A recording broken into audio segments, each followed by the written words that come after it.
وَلْتَكُن مِّنكُمْ أُمَّةٌ يَدْعُونَ إِلَى الْخَيْرِ وَيَأْمُرُونَ بِالْمَعْرُوفِ وَيَنْهَوْنَ عَنِ الْمُنكَرِ ۚ وَأُولَٰئِكَ هُمُ الْمُفْلِحُونَ. السلام عليكم ورحمة الله وبركاته.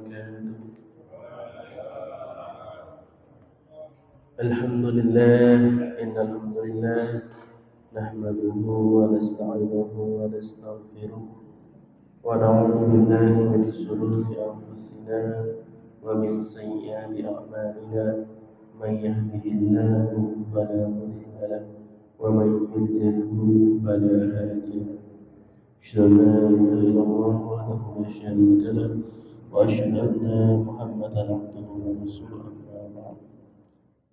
Alhamdulillah, segala puji marilah kita panjatkan kehadirat Allah Subhanahu wa taala. Shalawat serta salam selalu kita haturkan kepada junjungan kita Nabi Muhammad sallallahu alaihi wasallam. Wa jama'a rahimakumullah. Insyaallah pada kesempatan kali ini kita akan melanjutkan tadarus bersama kita.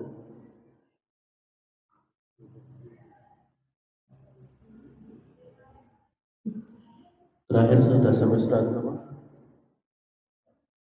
As-Safa.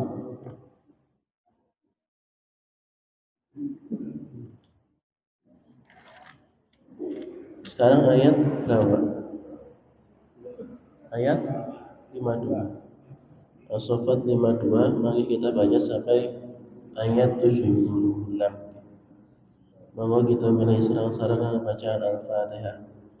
A'udzu billahi minasyaitonir rajim. Bismillahirrahmanirrahim. Alhamdulillahi rabbil alamin. Ar-Rahmanir Rahim. Maliki yawmiddin. Iyyaka na'budu wa iyyaka nasta'in. Ihdinas siratal mustaqim. Shiratal ladzina an'amta 'alaihim ghairil maghdubi 'alaihim waladdallin. Amin. Yaquluna innaka laminal musaddiqin. أَإِذَا مِتْنَا وَكُنَّا تُرَابًا وَعِظَامًا أَإِنَّا لَمَدِينُونَ قَالَ هَلْ أَنتُم مُّطَّلِعُونَ فَاطَّلَعَ فَرَآهُ فِي سَوَاءِ الْجَحِيمِ قَالَ تَاللَّهِ إِن كِدتَّ لَتُرْدِينِ وَلَوْلَا نِعْمَةُ رَبِّي لَكُنتُ مِنَ الْمُحْضَرِينَ أَفَمَا نَحْنُ بِمَيِّتِينَ إِلَّا مَوْتَتَنَا الْأُولَىٰ وَمَا نَحْنُ بِمُعَذَّبِينَ إِنَّ هَٰذَا لَهُوَ الْفَوْزُ الْعَظِيمُ لِمِثْلِ هَٰذَا فَلْيَعْمَلِ الْعَامِلُونَ أَذَٰلِكَ خَيْرٌ نُزُلًا أَمْ شَجَرَةُ الزَّقُّومِ إِنَّا جَعَلْنَاهَا فِتْنَةً الظالمين إنها شجرة تخرج في أصل الجحيم طلعها كأنه رؤوس الشياطين فإنهم لآكلون منها فمالئون منها البطون ثم إن لهم عليها لشوبا من حميم ثم إن مرجعهم لإلى الجحيم إنهم أغفروا آباءهم ضالين فهم على آثارهم يهرعون ولقد ضل قبلهم أكثر الأولين ولقد أرسلنا فيهم منذرين فانظر كيف كان عاقبة المنذرين إلا عباد الله المخلصين ولقد نادانا فلنعم المجيبون ونجيناه وأهله إلى الكرب العظيم صدق الله العظيم اللهم ارحمنا بالقرآن.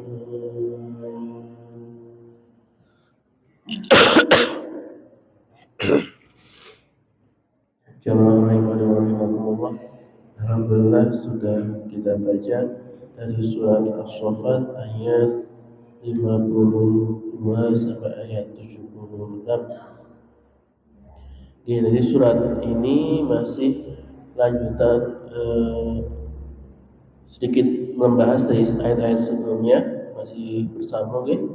Kalau sebelumnya itu membahas mengenai bagaimana nasib orang-orang yang ada di surga, bahwa mendapatkan kenikmatan-kenikmatan yang Allah tentukan, buah-buahan yang melimpah,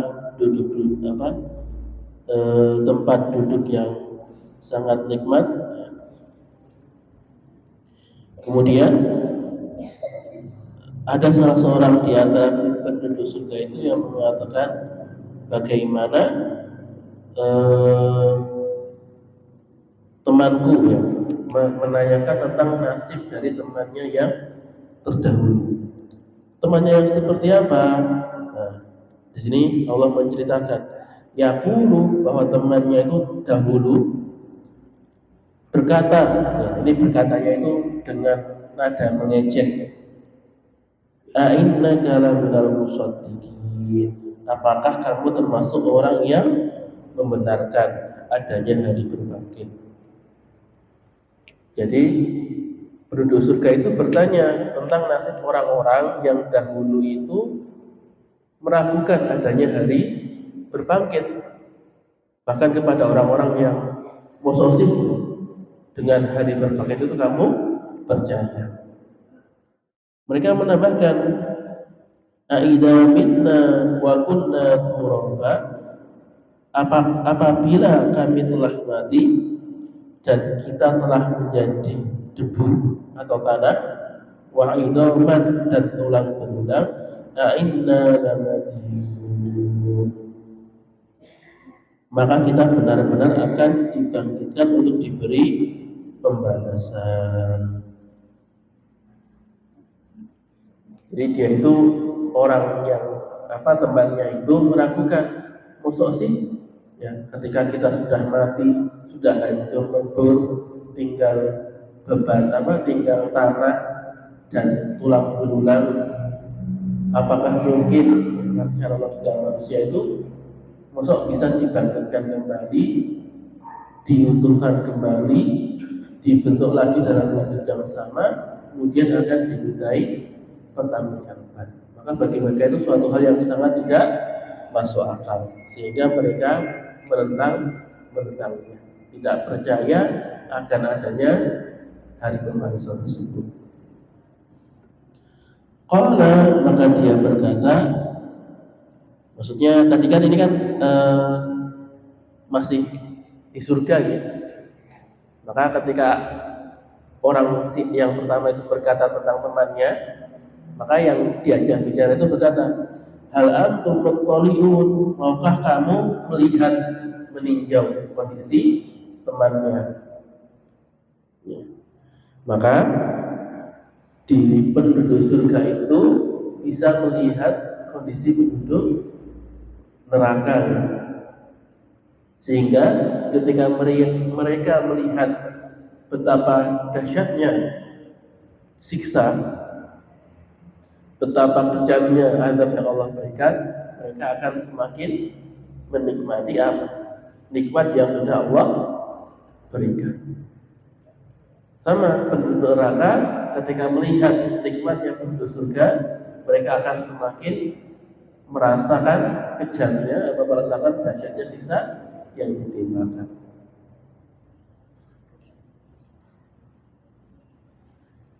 Fattala'a, maka mereka dia melihatnya, menengok temannya tadi. Fara'ahu, maka dia melihatnya, temannya yang ingkar terhadap hari kebangkitan tadi,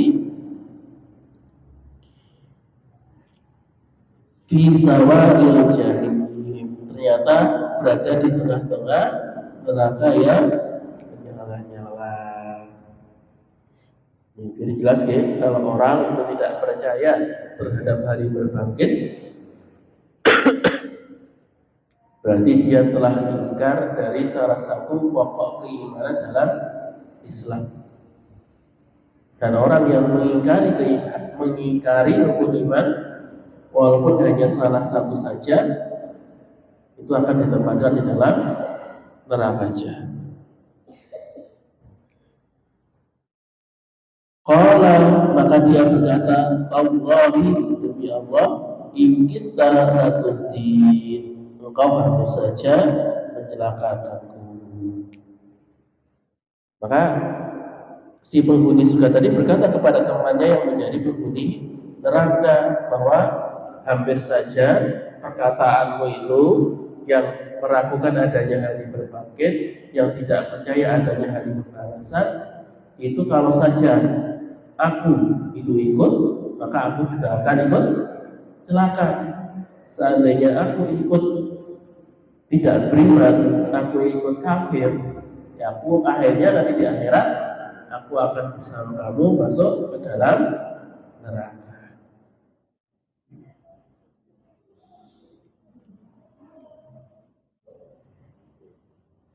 Walaula ni'matu rabbi, dan sekiranya bukan karena nikmat Tuhanku, lakuntu minal mukhdarin, aku termasuk orang-orang yang diseret. Maksudnya bahwa seandainya bukan karena Allah yang memberikan hidayah, Allah yang menjaga keimanan kita, niscaya kita itu akan tersesat. Karena memang hanya Allah lah yang bisa memberikan petunjuk, Allah lah yang bisa membuka hati kita. Maka salah satu nikmat yang paling kita syukuri, ya, nikmat yang paling harus kita jaga adalah nikmat keimanan dan nikmat keislaman. Karena dengan dua nikmat itulah kita nanti bisa selamat di akhirat. Kalau tanpa kedua nikmat itu, walaupun punya harta sebanyak-banyaknya, punya kedudukan setinggi-tingginya, itu tidak akan bermanfaat nanti di hari kebangkitan.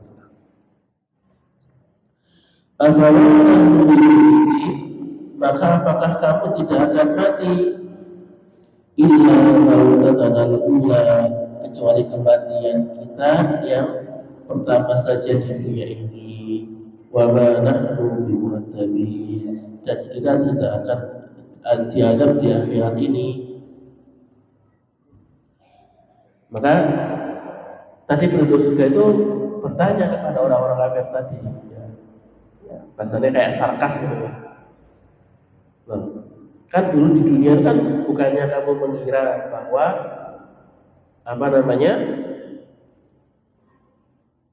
apakah kamu mengira bahwa kamu tidak akan mati, bahwa kamu akan hidup selamanya, selalu menikmati dunia, selalu merasakan kenikmatan yang dipunyai? Apakah selalu seperti itu? Ataukah kamu mengira bahwa ketika mati, kematian itu hanya di dunia saja? Kalau kita pernah dengar ya, YOLO, you only live once, kamu hanya hidup sekali. Itu kan slogan mereka. Maka mereka mengatakan, udah, karena hidup sekali, kita puas-puaskan hidup kita. Itu kan anggapan kalian. Nah, sekarang ternyata ketika Allah sudah bangkitkan kembali, Allah minta tanggung jawab, beda dengan perkiraan kalian, beda dengan dugaan kalian. Sudah, akibatnya ditanggung sendiri.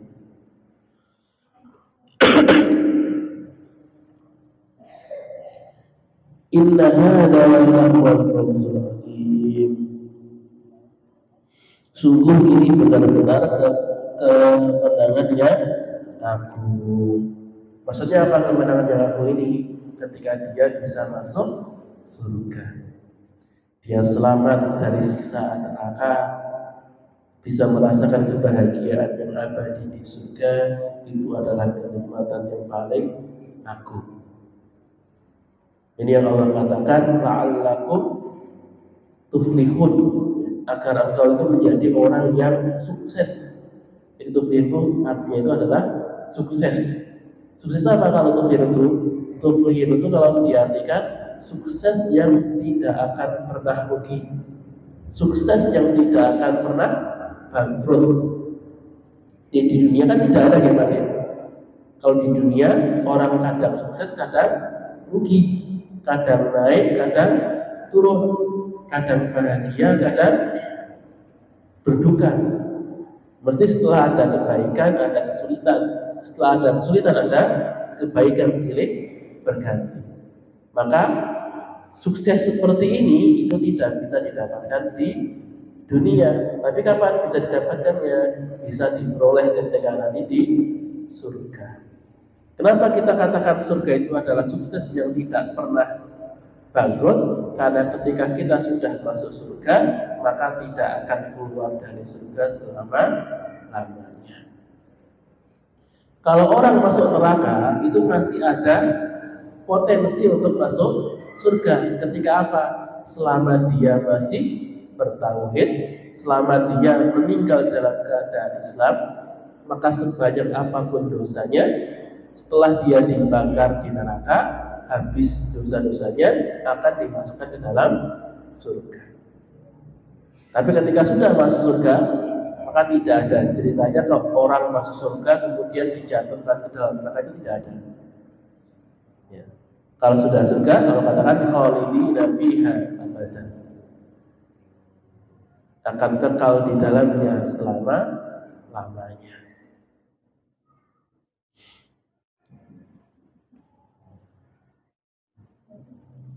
Limit ada. Maka untuk kemenangan surga ini, falyamalil amilun, adalah berapa orang-orang yang mampu beramal. Maka bagaimana cara kita mendapatkan kenikmatan surga ini? Adalah dengan banyak-banyak beramal. Bukan berarti kita masuk surga dengan amal kita, bukan. Allah sendiri, Nabi Muhammad sendiri yang menekankan bahwa kita itu hanya bisa masuk surga karena rahmat Allah Ta'ala. Ya. Ibadah kita itu kalau dibandingkan dengan nikmat Allah yang diberikan itu tidak ada apa-apanya. Jadi kalau kita mau hitung-hitungan berapa nikmat Allah berikan tiap hari saja. Apa nikmatnya? Kita bisa melihat, kita bisa bernafas dengan lancar, peredaran darah kita itu mengalir, tidak ada stroke, tidak ada sumbatan. Kemudian anggota badan kita bergerak dengan sempurna. Itu semua kalau misalnya kita kehilangan satu saja, itu kalau mau berbuat biayanya jutaan, bahkan sampai miliaran. Dosen saya itu ada punya putra, itu kelainan, anaknya itu matanya itu punya kelainan sensitif sama cahaya, Pak. Bayangin, matanya yang harusnya bisa menangkap cahaya malah sensitif sama cahaya. Jadi kalau buat melihat itu panas gitu. Makanya harus ditutup. Bahkan sampai bengkak-bengkak gitu matanya. Itu ketika mau pengobatan, alhamdulillah sekarang sudah bisa nyari-nyari pengobatan sampai ke Singapura, sampai ke Amerika. Itu operasinya itu sampai beberapa tahap. Tahap pertama itu sampai berapa miliar gitu, 2-3 miliar. Itu tahap pertama. Setelah tahap kedua, tahap ketiga. Baru mata itu, Pak. Belum nanti obat yang jantungnya. Kau mulai itu saudara, sepupu, kemarin gadah putri, niku ada kelainan jantung. Dan itu harus segera dioperasi. Kalau boten nanti akan susah untuk kehidupan sehari itu susah. Nah itu nyari pengobatan kemana-mana, Pak. Di Indonesia coba berobat, ngantrinya lama. Ke RS jantung di Jakarta itu antri sampai 6 bulan. Jadi padahal sudah mendesak gitu ya. Akhirnya dapat di Malaysia, kan di Malaysia berarti tidak ada BPJS. Itu operasi saja habis berapa ratus juta gitu. Untuk jantung. Itu perbaikan katop kalau salah. Bayangin, itu baru jantung, belum nanti paru-paru, belum yang lainnya. Maka Allah sendiri menekankan, wa ta'uddu nikmatallahi la tuhsuha. Kalau kita mau hitung-hitungan nikmat Allah, gak akan bisa. Gak akan bisa kita mau menghitung nikmat dan rahmat yang Allah berikan. Maka kalau kita mengatakan wah amal ini dengan amal kita bisa masuk surga, gak akan bisa. Amal kita buat nanggung, buat mengganti nikmat yang Allah berikan saja tidak cukup. Apalagi mau nambah nikmat di surga, tidak akan bisa. Maka Rasulullah menekankan bahwa semua manusia itu hanya bisa masuk surga karena rahmat Allah Ta'ala. Dan para sahabat menanyakan, bahkan engkau ya Rasulullah? Rasulullah menjawab, bahkan saya, manusia paling mulia, manusia yang ibadahnya paling sempurna, itu pun hanya bisa masuk surga karena Allah yang merahmati. Tapi bagaimana kita mencari rahmat Allah? Ya tentu dengan beramal. Jadi intinya tetap beramal, tapi kita berubah niat kita.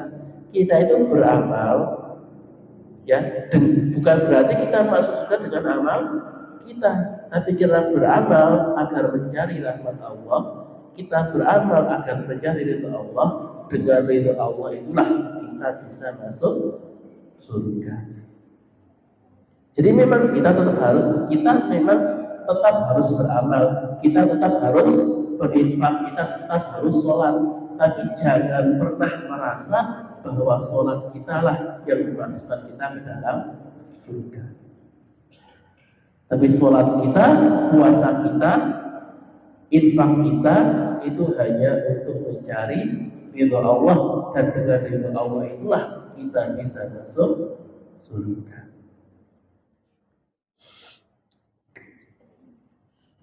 Kemudian ayat berikutnya, adzalika khairun nuzulan, apakah makanan surga itu hidangan yang lebih baik, am sajaratuz zakum, ataukah pohon zakum.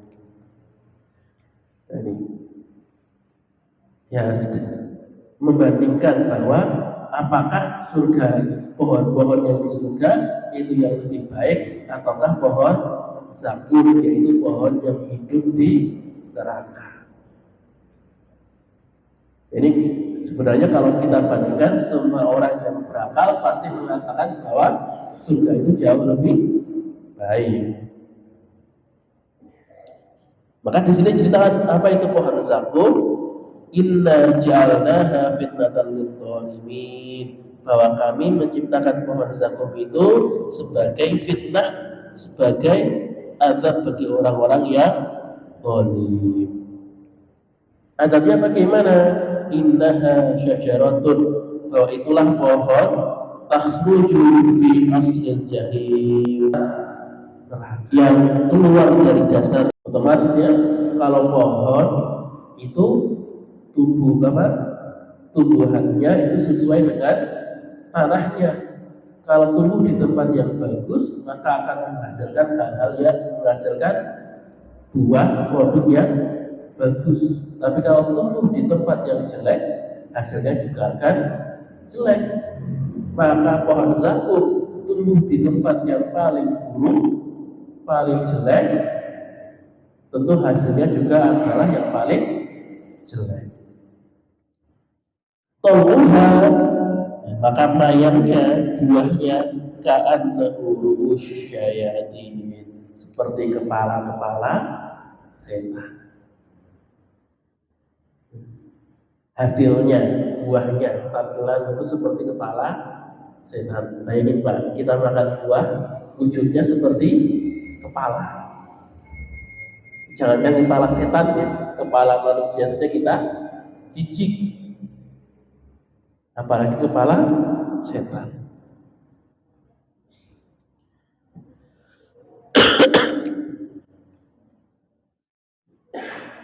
Fa innahum la'akiluna minha, maka sungguh mereka penghuni neraka itu benar-benar memakan sebagian dari pohon itu. Famali'una minhal butun, dan mereka memenuhi perutnya dengan buah-buah zakum. Jadi salah satu siksaan bagi penghuni neraka, sudah kena bakar, sudah kena siksa-siksa, kena azab. Nah, ketika mereka lapar, ya, jadi di neraka itu dia tetap ada lapar, tetap ada haus. Maka ketika lapar dikasih makannya apa tadi? Buah zakum, buah yang bentuknya seperti kepala setan, yang dalam salah satu dalil lain mengatakan baunya itu saking baunya sampai tercium berpuluh-puluh tahun perjalanan, saking busuknya. Jadi sudah makanannya sudah tidak enak, baunya busuk, ketika dimakan langsung perutnya mendidih. Tsumma inna lahu, dan sungguh setelah makan pohon zakum itu, bagi mereka alaiha lasyurban min hamim, mendapatkan minuman yang dicampur dengan air yang sangat panas. Ketika lapar, makanannya buah-buah terjelek. Ketika haus, minumnya dengan air yang sangat panas. Bukan air hangat ya, Pak, bukan air mendidih biasa, tapi air yang sangat panas. Jadi benar-benar dahsyat siksaan neraka itu. Summa inna marji'ahum ilal jahim, kemudian mereka pasti tempat kembali mereka itu ke neraka jahanam. Nah, jadi sudah dosa itu dikembalikan lagi ke neraka jahanam. Maka kenapa kok Allah itu menerangkan bagi kita kondisi surga dan kondisi neraka? Ya, salah satu tujuannya adalah sebagai motivasi. Karena Allah tahu manusia itu hanya bisa berbuat dengan sekuat tenaga ketika dikasih dua hal, yaitu imbalan dan hukuman. Itu dari kecil itu kita seperti itu. Pendidikan yang paling efektif adalah campuran antara imbalan dan hukuman. Dikasih imbalan ketika berbuat baik, dikasih hukuman ketika berbuat buruk. Ini yang memang paling paling menggerakkan manusia itu yang seperti itu. Maka Allah memberikan iming-iming imbalan berupa surga, dijelaskan kenikmatannya apa aja, dapat apa aja di surga. Dan Islam itu adalah salah satu, bahkan mungkin satu-satunya agama yang menerangkan secara detail nikmat surga dan menerangkan secara detail adab neraka. Kalau kayak Kristen, Yahudi, Hindu, itu ketika menjelaskan surga itu apa? Ya, surga nikmat, di sana ada kenikmatan, sudah selesai. Itu toh. Tidak dijelaskan kenikmatannya seperti apa, surga itu seperti apa, isinya apa, itu tidak. Tapi kalau dalam Islam itu dijelaskan secara detail. Bahkan Ibnu Taimiyah itu pernah menulis sebuah buku judulnya Tamasya ke Surga. Ya, kalau Ibu mau coba baca, itu tebalnya itu sekitar 600-700 halaman. Itu isinya tentang sifat-sifat surga. Kondisi di surga bagaimana, penduduknya seperti apa, di surga itu pendapatan apa saja, kenikmatannya apa saja. Bahkan ada kondisi bangunan di surga, sungai di surga, bagaimana surga itu ada pasarnya, ada apa? Pasangan di surga, anak-anak di surga, makanan minuman di surga, itu semua diterangkan secara lengkap. Supaya apa? Supaya kita itu ada gambaran. Kita itu ada bayangan apa sih yang akan kita dapatkan nanti di hari berbangkit. Kemudian dijelaskan secara terang neraka itu seperti apa, siksaannya bagaimana, kejamnya, dahsyatnya hukuman seperti apa, bagaimana di neraka itu panasnya seperti apa. Itu semua sudah digambarkan oleh Rasulullah, baik dalam Al-Quran maupun hadis. Sekali lagi supaya kita punya bayangan, ini loh neraka itu sisanya seperti ini. Mungkin ada yang bertanya-tanya, kok kenapa Allah itu kesannya tidak adil? Kan di dunia ini cuma 70 tahun saja. Masa 70 tahun berbuat salah, hukumannya sampai abadi. Hukumannya sampai selama-lamanya. Kayaknya tidak adil gitu, tidak pas gitu. Pelanggarannya sebentar tapi hukumannya bertahun-tahun. Nah, kita jawab balik. Allah sudah ancam dengan hukuman yang abadi saja, masih banyak yang melanggar. Gimana ya? Sudah diancam dengan neraka yang abadi, sudah diancam dengan azab yang abadi, masih banyak orang yang tidak mau taat, masih banyak orang yang tidak mau sholat, tidak mau puasa, tidak mau infak, masih banyak orang yang musyrik. Di dunia ini bahkan Islam itu hanya sepertiga, jadi otomatis 2/3 itu musyrik. Itu saja ketika sudah diancam dengan neraka yang abadi. Nah, bagaimana kalau ancamannya cuma sedikit? Tentu jauh lebih banyak yang tidak beriman.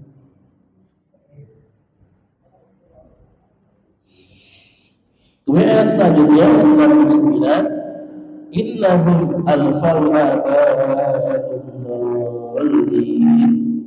Sungguh mereka mendapati nenek moyang mereka dalam keadaan sesat. Fahum ala atharihim yuhra'un. Lalu mereka tergesa-gesa mengikuti jejak nenek moyang mereka.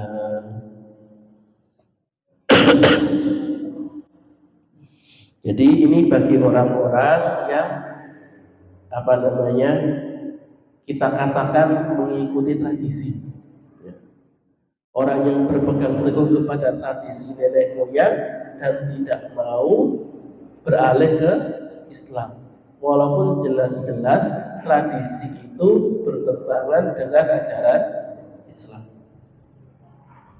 Dan memang Pak, sekarang juga telah terbukti bahwa salah satu penyebab orang itu tidak mau menerima Islam, sebab terbesarnya salah satunya adalah nenek moyang, ajaran keluarga, ajaran leluhur. Itu yang sering menghalangi orang untuk masuk benar-benar menjalankan Islam.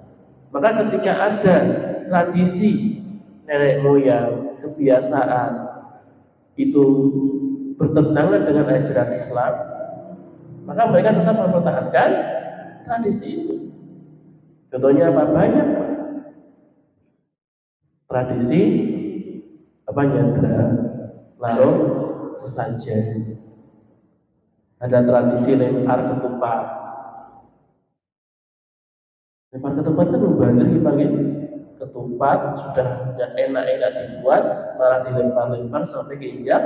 Itu kan dalam Islam tidak boleh. Tapi masih banyak yang melakukan. Kenapa? Ya tadi, tradisi. Dukun misalnya, jimat. Kenapa masih pakai jimat? Tadi tradisi sudah menjadi kebiasaan. Manusia itu susah sekali lepas dari tradisi nenek moyang. Maka nanti di akhirat kelak orang-orang yang musyrik karena mengikuti nenek moyang mereka, maka mereka akan mendapati bahwa nenek moyang mereka ternyata di neraka juga. Bahwa mereka sadar bahwa ajaran nenek moyang itu adalah ajaran yang sesat. Nenek moyang yang masuk neraka karena dia mengikuti ajaran nenek moyang yang sesat itu, dia juga masuk ke dalam neraka.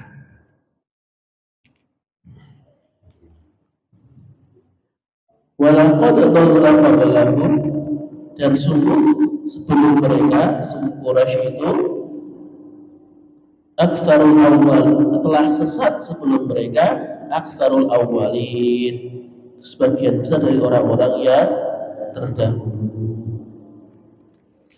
Jadi sebelum orang Quraisy itu, ya kaum-kaum sebelumnya, mereka juga banyak yang tersesat.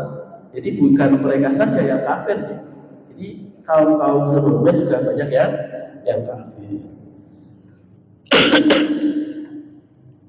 Walaqad arsalna fihim mundirin, dan sungguh kami telah mengutus Rasul memberi peringatan di kalangan mereka. Jadi dari kaum-kaum yang terdahulu itu, ya Allah juga menurunkan Rasul kepada mereka. Jadi setiap kaum itu Allah menurunkan Nabi dan Rasul. Selama ada masyarakat di situ, maka ada Rasul yang diutus kepada mereka.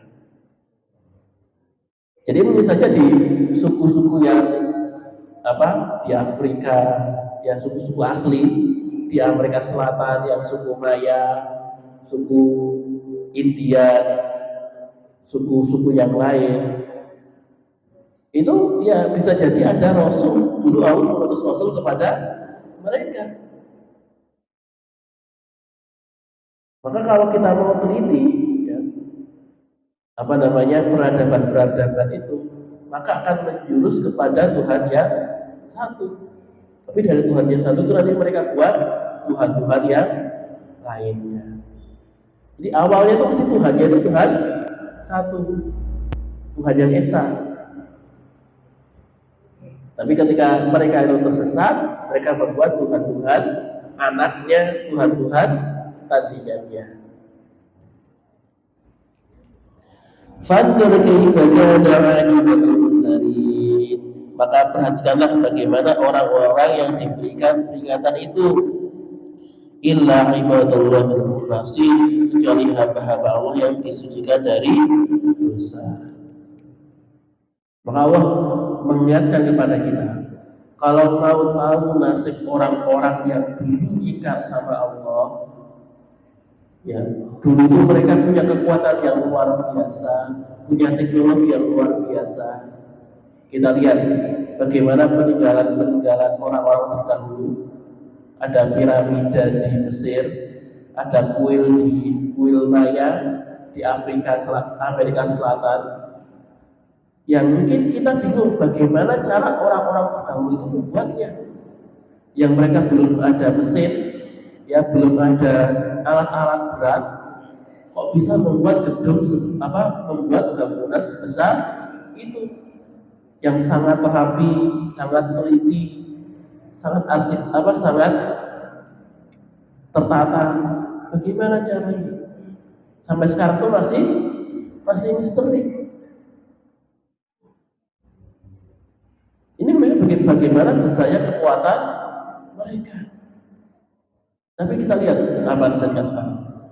Hancur lebur, tidak bersisa. Hanya tinggal peninggalan-peninggalannya saja. Sedangkan orang-orangnya semuanya sudah binasa. Tidak ada lagi keturunannya, tidak ada lagi kaumnya. Maka Allah ingin memberikan peringatan kepada kita bahwa kaum-kaum yang terdahulu, yang mereka itu lebih kuat, mereka itu lebih pintar, mereka itu lebih berkuasa, ketika mereka durhaka sama Allah, Allah dengan mudah menghancurkan mereka. Kecuali hamba-hambanya yang saleh. Maka lebih mudah lagi bagi Allah untuk menghancurkan kita, untuk menurunkan azab kepada kita ketika kita ingkar. Maka kenapa kita masih selamat? Kenapa kita masih bebas bermaksiat? Itu karena Allah Ta'ala masih sayang sama kita. Allah masih memberikan kesempatan sama kita. Selama nafas belum berhenti, selama nyawa belum dicabut, Allah masih memberikan kesempatan kedua, masih memberikan peluang untuk bertaubat, untuk kembali kepada Allah Ta'ala, untuk menyesali dosa-dosa kita, untuk kembali menjalankan apa yang Allah perintahkan dan menjauhi apa yang Allah larang.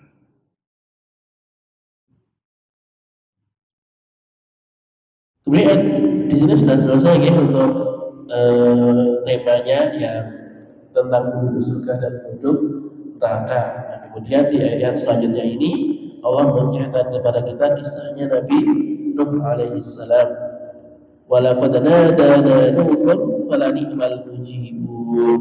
Dan sungguh Nuh telah berdoa kepada kami, maka sungguh kamilah sebaik-baik yang memperkenankan doa. Ini doa apa? Doa Nabi Nuh ini doa yang diceritakan di surat Nuh. Bagaimana Nabi Nuh memohon kepada Allah, ya Allah, bahwa sungguh saya itu sudah berdakwah dengan sebenar-benar dengan sekuat tenaga. Bahwa dikatakan Nabi Nuh itu diutus Allah pada umur 450 tahun dan berdakwah selama 500 tahun. Selama 5 abad selalu menyeru kepada kaumnya, selalu mengajak kepada tauhid, selalu mengajak kepada kebenaran. Tapi apa? Kaumnya itu menolaknya.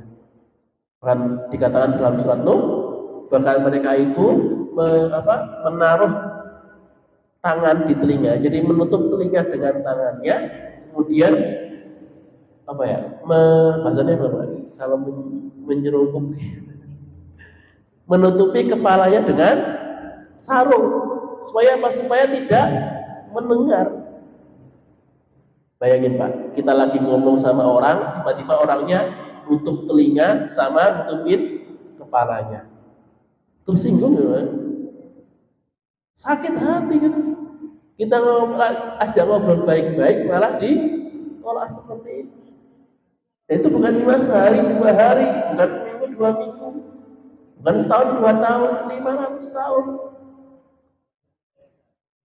Makanya Pak, kalau ada orang yang kok putus asa berdakwah, malas berdakwah, tanya saja, berdakwah berapa lama Mas? 2 tahun, 2 bulan, 3 bulan. Loh, Nabi Nuh itu berputus asa, sudah menyerah setelah 500 tahun. Baru kata Allah, silahkan, enggak apa-apa menyerah. Berarti sudah maksimal, itu setelah 500 tahun. Nah ini baru 2 tahun, baru 3 tahun kok sudah menyerah.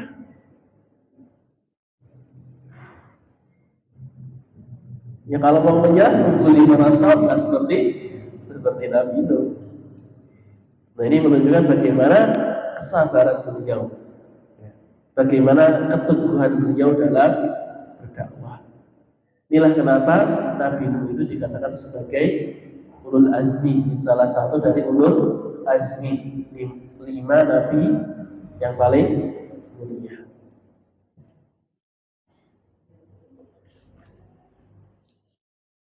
Wa najjaynahu wa ahlahu minal karbil 'azim, dan kami telah menyelamatkan dia dan pengikutnya dari bencana yang besar, yaitu banjir yang melantakkan dan memusnahkan kaumnya Nabi Ibrahim, kaumnya Nabi Nuh.